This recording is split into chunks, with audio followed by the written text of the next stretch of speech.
I'd like to introduce Steve Goldberg of Friedemann Goldberg. As Helen alluded, he will be talking about estate planning. And in the interest of full disclosure, Steve and I are married.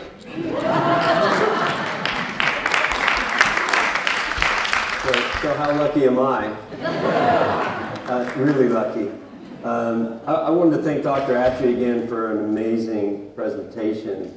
And I had a very strong urge. I was able to control it, but I had a very strong urge to take a run and go to a yoga class after hearing that.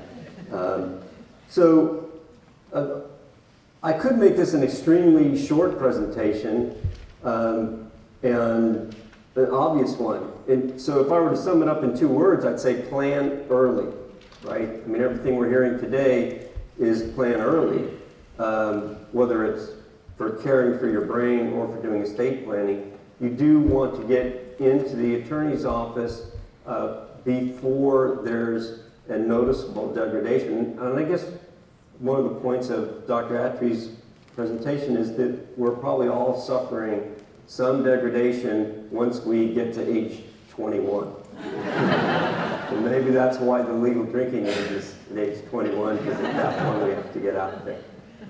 In estate planning, there are many things that we have that we look at. Obviously, we look at tax issues. I'm not going to talk at all about anything related to tax. What I am going to talk about is naming others to be able to make decisions for you. So your legal documents name those people.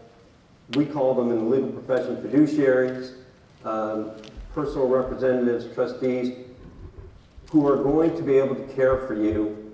And oftentimes, it's not an incapacity, it's at death. The estate plan, in a very real sense, is a disaster plan.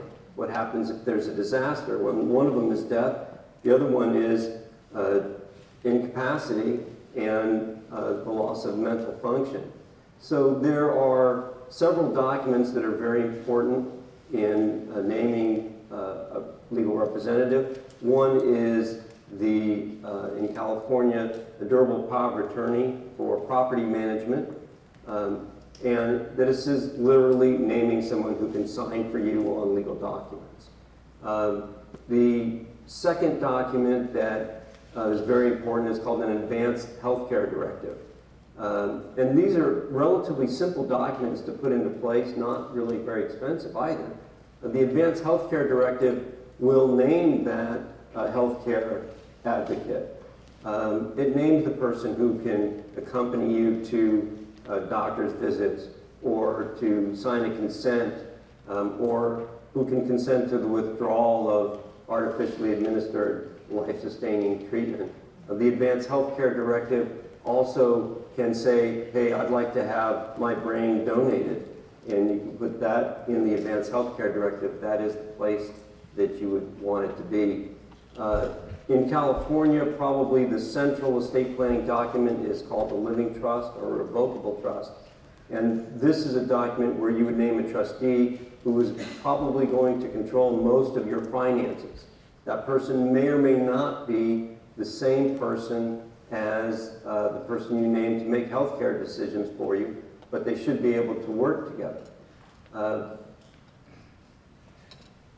When we look at naming a trustee, that is one of the most critical decisions that you can make. Who are you going to trust? What if something happens to your first named trustee? Do you have a successor trustee? Do you have a system where the person that you trust could name a successor trustee for you? Almost all of our documents will have that power.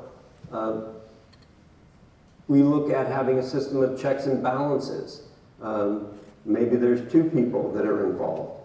Is it good to have 2 co-trustees? Well, they could fight and come to a deadlock, but maybe that is best for your situation.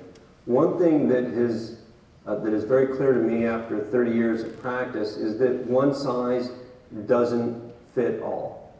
You do need to come in and consider your own personal situation and It's not inexpensive, but it is certainly far less costly to do it up front. And there can be low-cost solutions as well. There are documents that you can get online. Sometimes something as simple as LegalZoom might actually be enough in some situations. But if there's substantial property involved, and most of us have estates large enough that it matters, go see an attorney, plan early. What happens if you get into a situation and there hasn't been planning early? Is there anything that you can do? And it's certainly harder to treat at that point, but there are conservatorships, and you can go to court and have someone appointed as a conservator. You can even get something called a substituted judgment, where the court will say, well, it seems that this person would have wanted to do that, and the family seems to agree that they would have wanted to do that, so we'll do that. We'll create a trust, or we'll make a gift, or we'll have some sort of a transfer. One other area, since this is a conference for caregivers, to have a red flag about is if the person you're caring for is trying to make a gift to you, a transfer to you. Be very, very concerned about that. And essentially, if you're not related to the person, don't take the gift. You're just asking for trouble. It's really the California law assumes that if you're an unrelated caregiver and a transfer has been made to you, that it is the product of either undue influence or fraud. You may find yourself at the center of litigation, which is really, unfortunately, a growing field. We're seeing that in the legal profession, that trust and estate litigation is growing because people fight over money. And they fight over giving care, and I put that in quotes because once they start fighting over giving care, then we know the fight is really over money. It's not over giving care. Who's going to fight over giving care, right? That's a hard, hard job. And I mean, I could go on for a long time, but what I want to end up with is something that's non-legal, really, and that is the role of the family. And there is no greater legacy, I think, and I speak from personal experience. My sister is in the audience, so she can tell you this as well. There is no greater legacy that a family can get than family harmony. And I know when we were caring for my parents, and I have 3 siblings, so there's 4 of us, the fact that we were very close and could care for them, that was a gift that lasts even past their deaths.